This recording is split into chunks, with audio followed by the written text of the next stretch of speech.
Welcome to the Author to Authority podcast. I'm your host, Kim Thompson-Pinder. And I just wanted to let you know that we're going to be taking a break from recording new episodes of the Author to Authority podcast for the next few months as I work on some new projects and things to build out the business. So I want to invite you to listen to this replay. I've gone back through the best episodes of the last couple of years, and we will be reposting replays for the next few months. So sit back, listen, enjoy, and have fun with the Author to Authority podcast.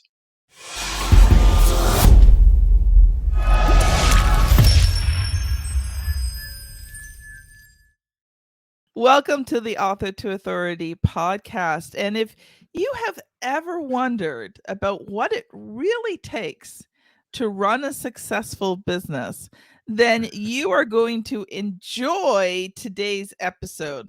Braith Bamkin has supported thousands of business people to take their businesses to new heights through his role as BIN Melbourne Central Executive Director, and that's pretty high up. He's a certified practicing marketer who has corporate experience but lives in and loves the small business world. He's also run several of his own businesses as well as done time in corporate. So it's fair to say he knows his stuff. Now, if you want dry and boring, Braith is not your guy. Welcome to the show. Thank you, Kim, the extraordinary word ninja.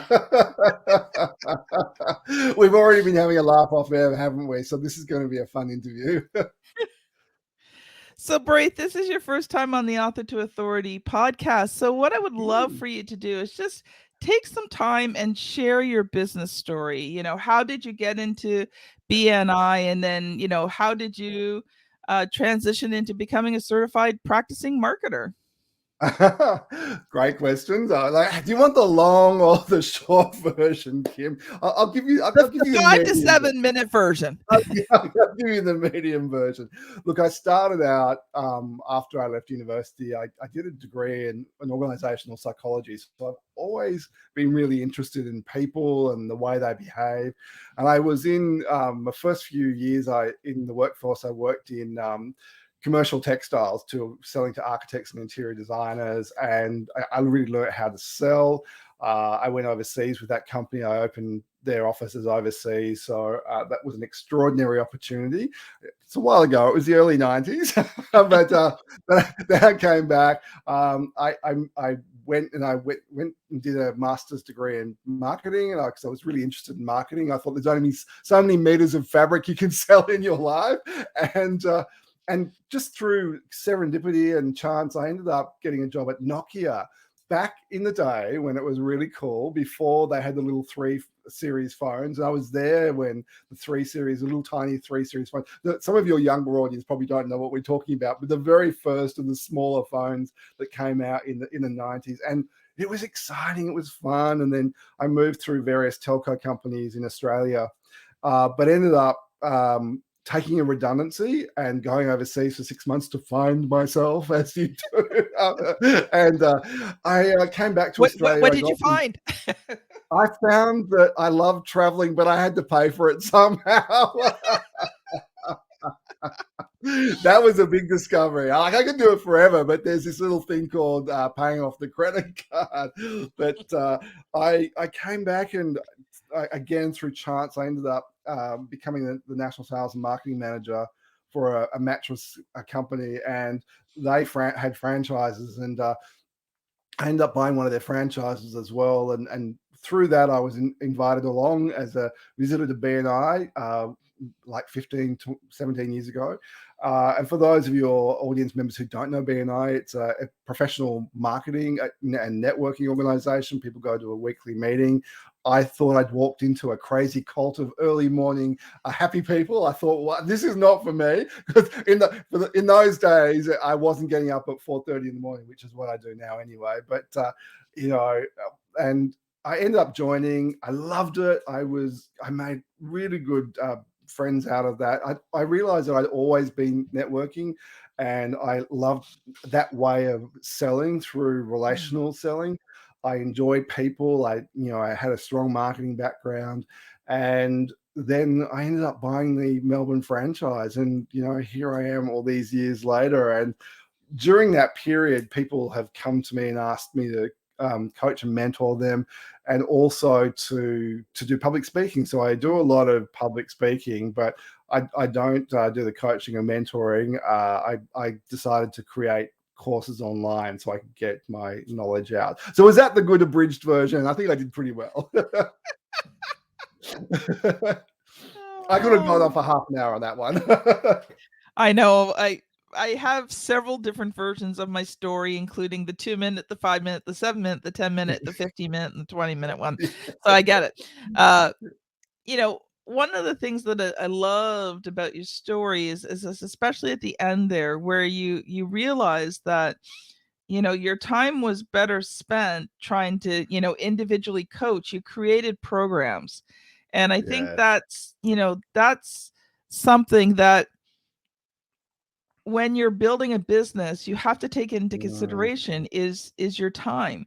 And if you're yes. working one-on-one, which is fine, but you're not charging enough for that one-on-one time, Yes. you're not building a business, you're hiring yourself out and you're not really making any money. So I love Yes. that you created those programs so that, people can benefit from the coaching. And then if they do want one-on-one time with you, well, that's I that's ain't cheap. negotiable. That's negotiable. Well, you bring up a really good point, because I was even worse than that, Kim. I was giving my time away because I'm a boy that can't say no, because I want to help people. And I know a lot of people, and I have a lot of people in my inner circle, and they would ask me to do things, and I would just say yes, and I would not charge for it. And you'll talk about my book later, and that book simply came about because people were asked, they could see I was getting a result, and they were asking me to come and talk about that for free at their workplaces. And I was saying, yes, yes, yes, of course, I'd love to help you. And then I realized I'd created this whole new career that I wasn't getting paid for, and it wasn't even what I wanted. I'm like, no, I have to work out how I can get that information across to people, because I felt it was important without it impacting on my life and my time. And I can say no, but I find it hard, and I'm learning. I think it's one thing I've learned is that you once you have your priorities straight and set in terms of your business, um, then you can gauge everything through those priorities. And there may be Yes, times that you still say yes to someone, right? Because you really 100%. feel that you should. And I think there Yeah. is still an element even in business where you need to give back. You need to pay it Oh, forward, right? 100%. But Yes. it's the balance. It's the It balance in 100 those. 100%. Yesterday I had lunch with a one of our members, and we ended up having a 5-hour lunch, and I would never have been able to do that had I not had the flexibility of my time, and Yes. was able to, and thought, this is really worthwhile. I really want to help this person. I really am enjoying this Mhm. conversation. But it filled me up, and I thought to myself, if I had not have freed up my time years ago, 'cause I've been free for a long time, I would not have had the opportunity. I would have had to have said, sorry, I've got to go, and I wouldn't have been able to help that person at an individual level. And that fulfilled me. It made me really happy. I know I helped Mm. her. It was great. It was amazing. I loved it. Oh, sorry there. It's That's allergy okay. season and Oh, my is throat it? gets dry. I've got my water here too. We got to have our water when we're speaking, haven't we? The thing is that as a business owner, it is okay to give a percentage of your time back. Oh It's yeah. not about, oh, everything you do has to be paid. No. I give my time to this podcast because I Mm. want to help people build good, strong businesses. Yeah. Yeah. Well, And I I was just occasionally talking give about away an hour of my time, if people have questions about writing a book or something like yeah, that, I will do that. But I'm not giving away all of my time for free. yeah. But I'm And choosing what time I give away for free. and you feel good, right? And you feel really Yeah. fulfilled. And that helps you serve the other people because it lifts you up. And that way, when you're lifted up, you're a better version of yourself. And then you can really invest in the money-making activities that you want to do. And not Mhm. every hero comes as a first responder in business. If you can help other people in business, you're helping families, you're helping Mhm. communities. So you know, I couldn't be a first responder. My hat goes off to those people. I think it's an amazing job that they do. But it's incumbent upon us as business people to contribute to the world in the way that Mhm. our skills are designed to help. And I know for Yes. me, it's helping people to get their family, business, and communities into the best shape possible. And I think there's a very worthwhile endeavors doing that. Oh, I so agree. Well, we're going to Mhm. shift gears here because I want to give you some time, make sure that I give you lots of time to Yeah. share, because I know you've come prepared today to talk about building a successful business. So I'm going to let you Yep. share for a bit, and then I might interrupt you and ask you a few questions. Sure.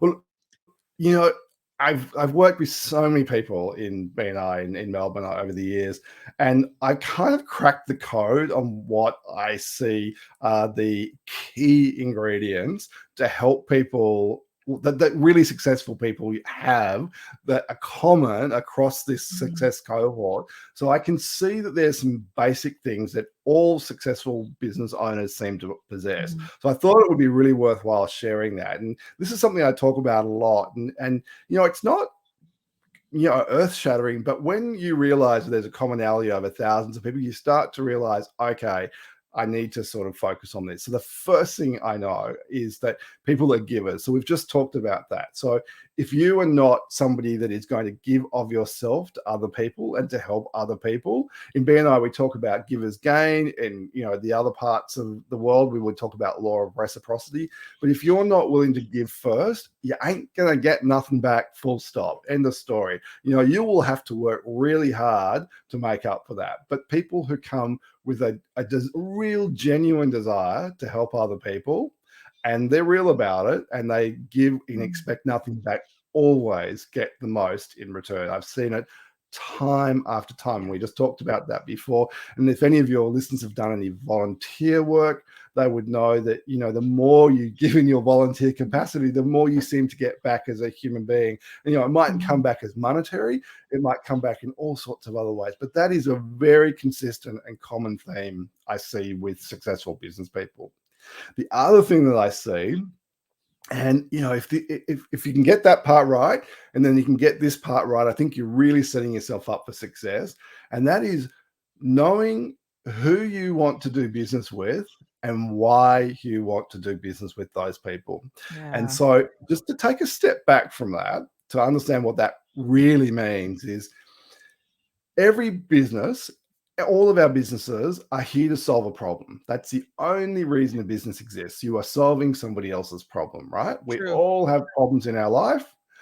Your podcast addresses the problem that coaches and authority people who are wanting to use a book to grow their business.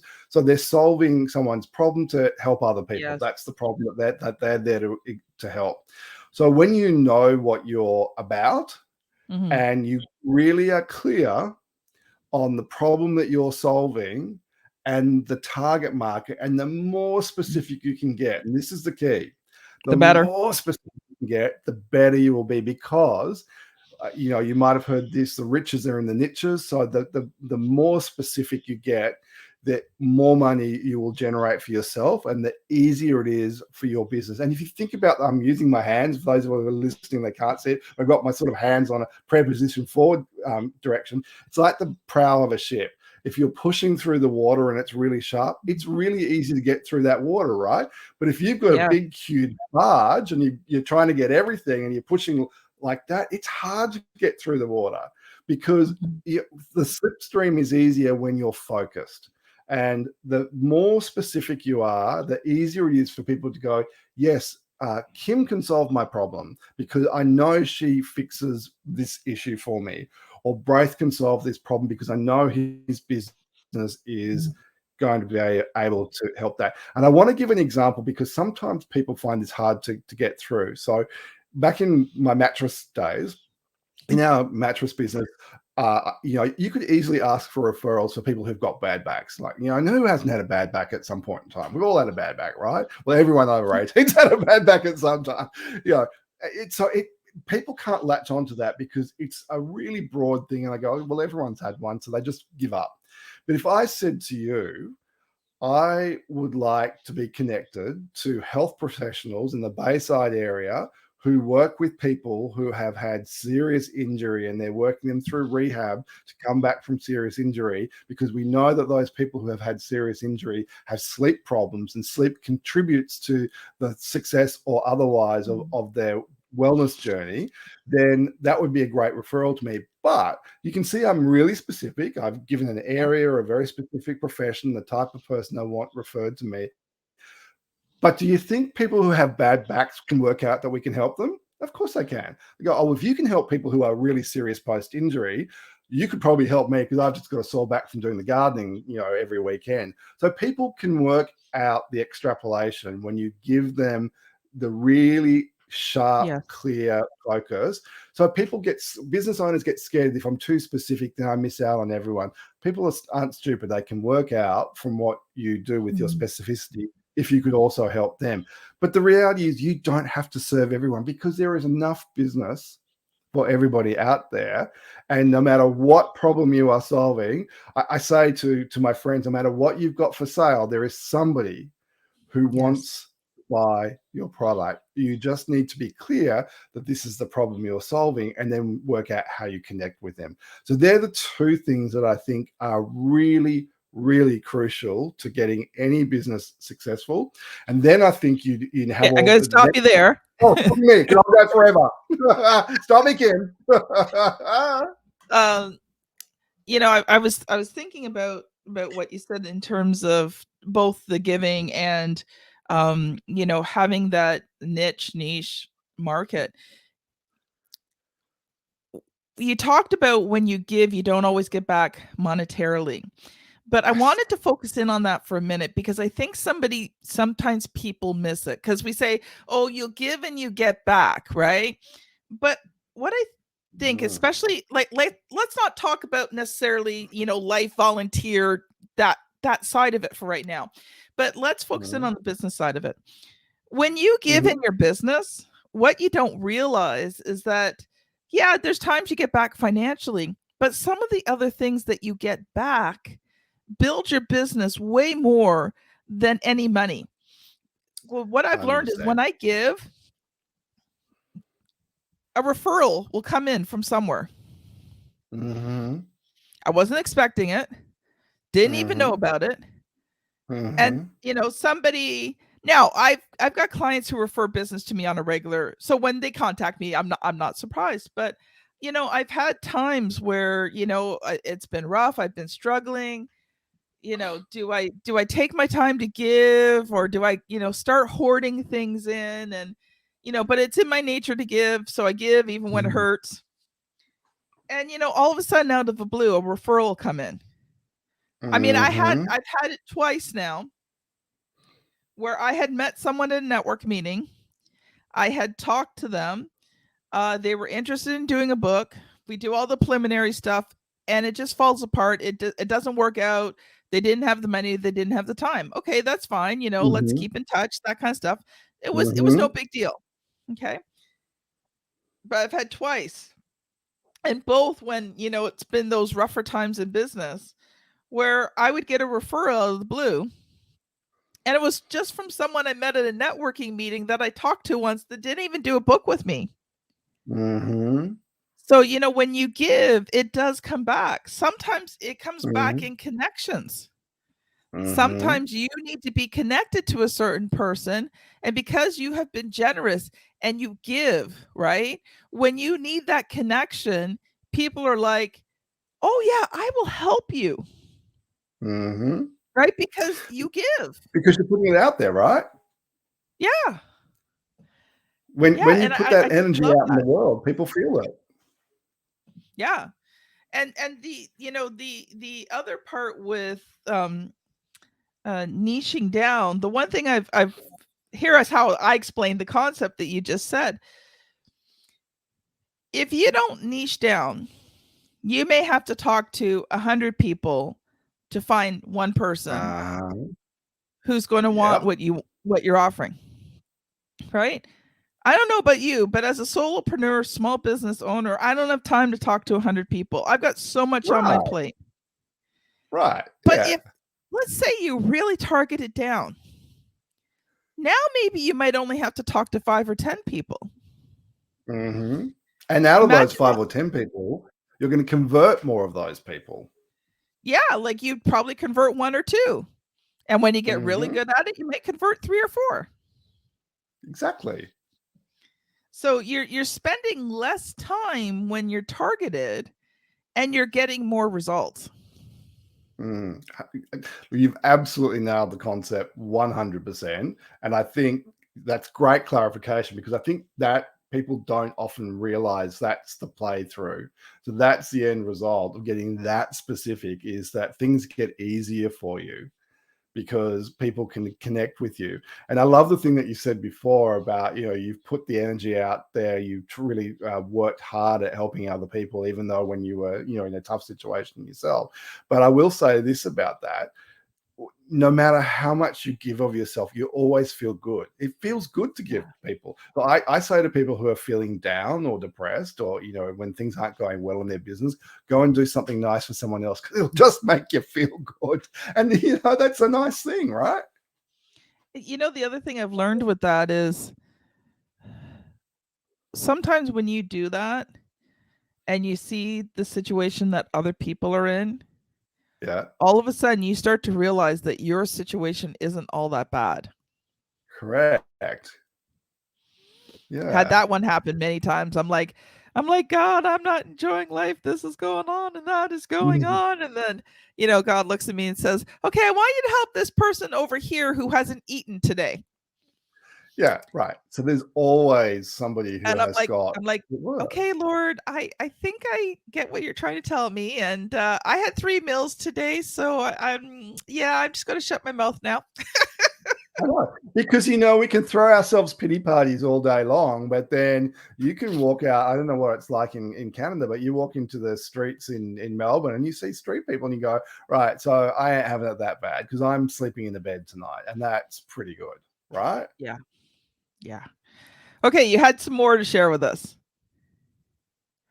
Well, the addendum to that was, I think it's really important that you get very clear about your own business. And I think the, Mhm. the precursor to doing the specificity stuff is knowing where you stand. And I think the 3 things that I would really encourage everyone to do is get clear on their business vision. So where is it that you want to take your business? So what is it that you want to achieve? And then your mission, and that's how you're going to achieve it.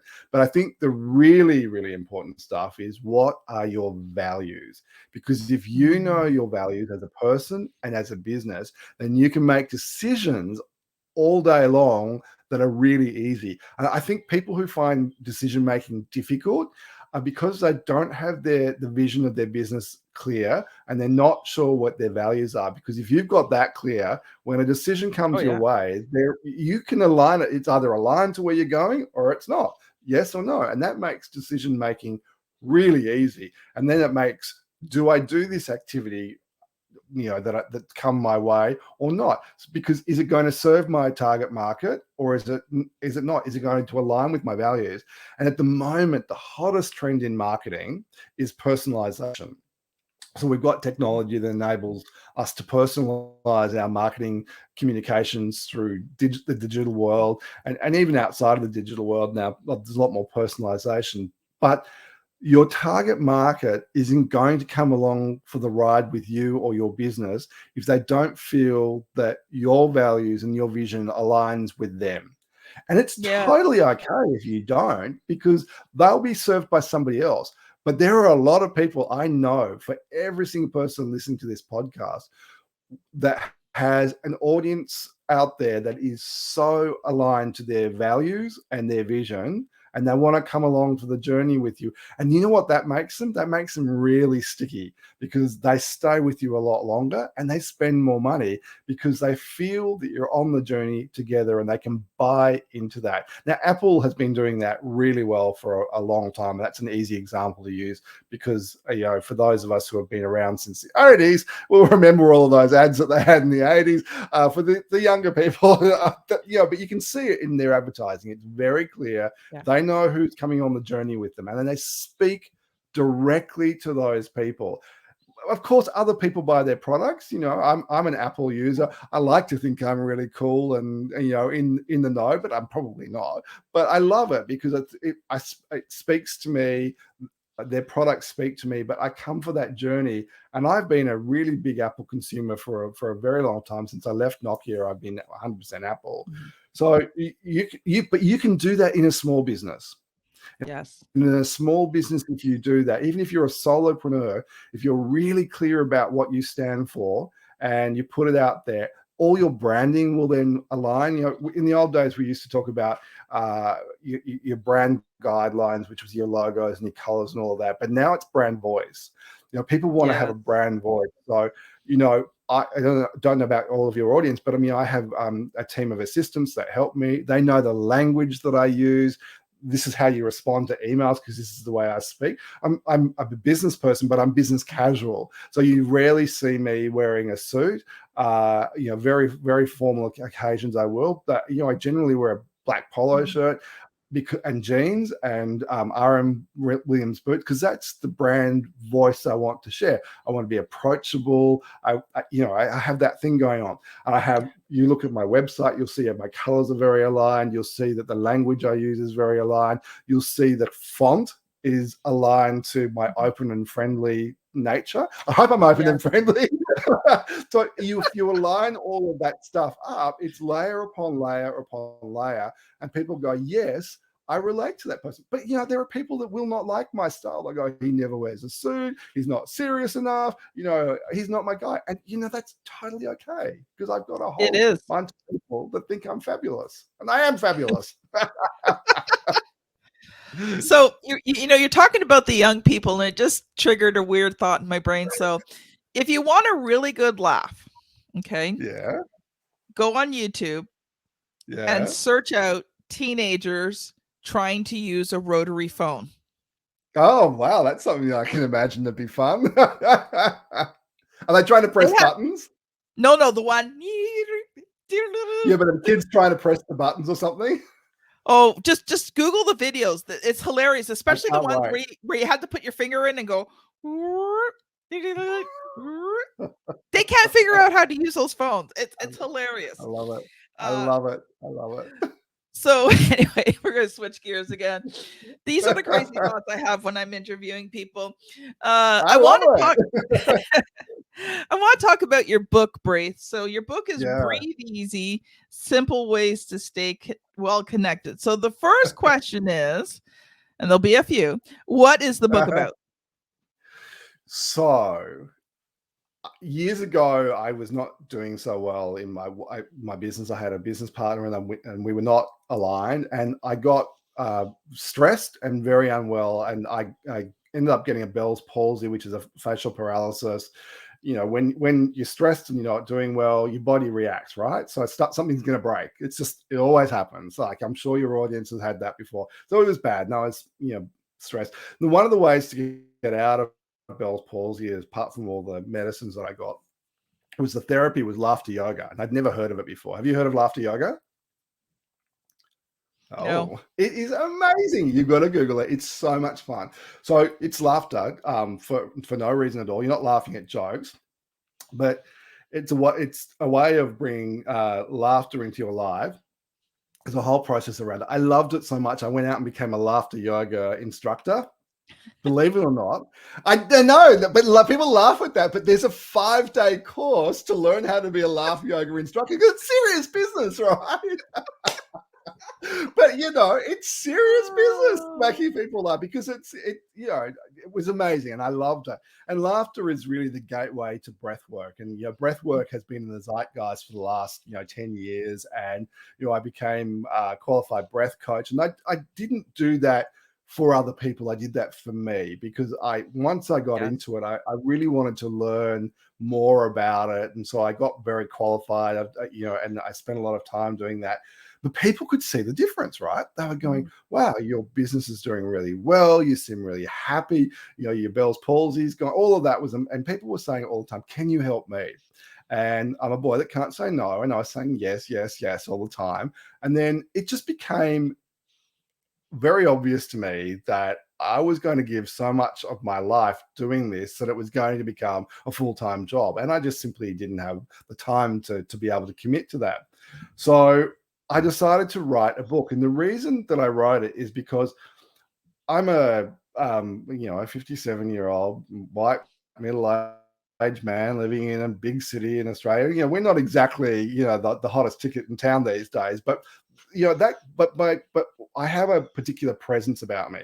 So people who would look at me would not say I'd be a laughter yoga instructor or a breath coach, because they usually associate that with a different look or feel. But because I'm a business person and people know me as a business person, they could see that it was bringing value into my life. So in the context of business people getting some space in their life and taking control of their mind, and the way they react to stuff going on in their life and their business, I felt I would write this book to make it really simple for business people and professional people to use the tools to enhance their life. So that when people said to me, hey, Braith, can you come and teach me on, the breathwork stuff or the laughter yoga stuff? I'm going, how about you read my book? And that is why I did it. And it means that I now no longer go and help people one-on-one. I don't go to offices to do this anymore. I give them my book. And on the odd occasion when people really want me to do it in their business, I can charge for it, because I've got the authority, because I have the book and there's information in there. And as you would know, as soon as you've written the book, you have a level of gravitas in yourself. And so, oh, he's serious, like he knows his stuff, and we better get him in because he's an authority on that area. So that's something that's kind of happened just by accident. But I just knew I had to get that information out there, written by a business person, using language that wasn't going to make business people or professional people feel uncomfortable, because a lot of the breath work, laughter yoga world can kind of be on the crystal and tie-dyed stuff, which there's nothing wrong with that. But a lot of people don't relate to that, because as we said before, when you're specific about your target market, those people will connect with you. So the business people look at me and they go, well, if he can do it, I can do it, right? So that's kind of how they feel. But and there's nothing wrong with anybody else doing it who has any look or feel, because they will have their tribe and those people will follow them. And then we're all better off, right? Oh, so we've got about 2 to 3 minutes left. So I've got to ask you the question that I ask every single author that comes on the show. So you'll have a short time to answer, and then we've got to close off. But can't not ask the question. So what was the good, the bad, and the ugly about writing and publishing that book? Well, the good was that I really felt that I was giving information to the world that was going to be helpful. That really was what I had in my heart and in my head as I was writing it. The bad is sitting down and writing it. That can be really challenging. And I wrote it during our first lockdown in Australia, right at the beginning of 2020. I'd started writing it in 2019, but then the whole thing happened. And as COVID came, I went, right, well, I have no excuse now. That's the bad. And you know what the real ugly was, is letting my baby go out into the world, because I felt I would be judged. That was the ugly part. And then but I got over that fast. It's funny. Everybody else's business crashed. Mine exploded, because now nobody had the time excuse anymore. I know, right?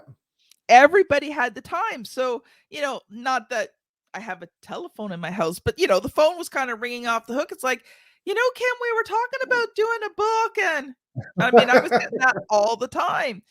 You know, Yeah. 2019 was not a good business year for me. I came out of it wondering if my business was going to survive.